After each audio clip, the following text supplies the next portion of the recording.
유럽은 가고 싶고 치안은 무섭고 비행기도 오래 타기 싫은 분들께 추천드리는 이곳. 한국에서 가장 가까운 유럽이라 불리는 블라디보스톡입니다. 한국에서 2시간 반 만에 블라디보스톡 도착 실화입니까? 블라디보스톡 공항에 도착을 했다면 첫 번째로 해야 할 일은 바로 환전입니다. 환전 시 $100 같은 고액권을 더 잘 쳐주며 공항에서의 환전은 최소 금액만 해야 합니다. 왜냐? 환율이 똑같으니까요. 단, 일요일에 블라디보스톡을 도착하는 경우 공항에서 체크카드로 소액만 인출하는 것을 추천드립니다. 왜냐하면 일요일 오후 4시에 블라디보스톡 공항에 도착했는데도 불구하고 공항 환전소에 갔더니 환전해줄 돈이 없다고 하는 거예요. 겨우 그 옆집에 장사하는 아주머니께 환율 최저로 $100를 환전했습니다. 이것은 저의 리얼 10,000% 경험담입니다. 환전을 했다면 다음으로 해야 할 일은 유심을 바꾸는 겁니다. 공항 안에는 유심을 판매하는 곳이 많고 금액도 별로 차이가 나진 않기 때문에 하고 싶은 곳에서 유심을 바꾸시면 됩니다. 돈도 생겼고 인터넷도 되니 블라디보스톡 시내로 출발하기 전에 블라디보스톡에 대해 조금 더 알아보겠습니다. 블라디보스톡의 면적은 서울시의 약 절반이란 걸 알고 계시나요? 규모는 작지만 이색적인 문화와 다양한 볼거리, 맛있는 먹거리로 가득합니다. 한국에서 2시간 30분 정도 소요되며 한국과 동일한 220V를 쓰기 때문에 따로 멀티 콘센트가 필요 없고요. 한국보다 1시간 시차가 빠르면 보내다니는 루블로 계산하기 편하게 100루블당 2,000원 정도로 생각하시면 됩니다. 교통은 주로 도보, 먼 곳은 버스나 택시를 이용합니다. 블라디보스톡은 대표적인 관광지가 도보로 이용 가능한 만큼 가까운 곳에 위치해 있어 마음먹기에 따라 하루 안에 모든 곳을 다 둘러보실 수 있기 때문에 가고 싶은 곳을 픽하여 일정을 계획하시면 됩니다. 저 쩌빙이가 동선순으로 조금 더 효율적이게 시내 투어를 할 수 있도록 도와드릴게요. 첫 번째로 소개할 곳은 아르바트 거리 및 해안공원 그리고 독수리 전망대까지 함께요!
두 번째로 소개할 곳은 군백화점 뒷마당과 혁명광장, 그리고 24시간 마트 클레버 하우스입니다.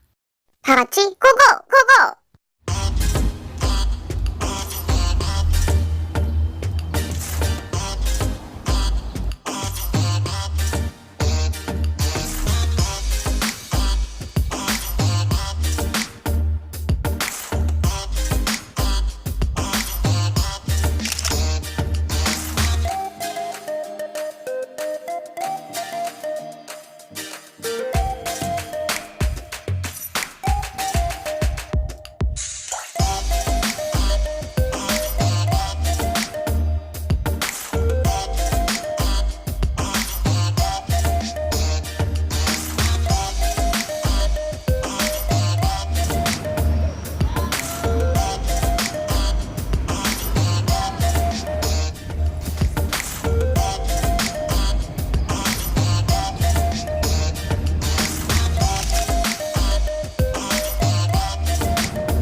그럼 여행 고자가 여행 고수가 되는 그날까지 저 쩌빙이와 함께해요.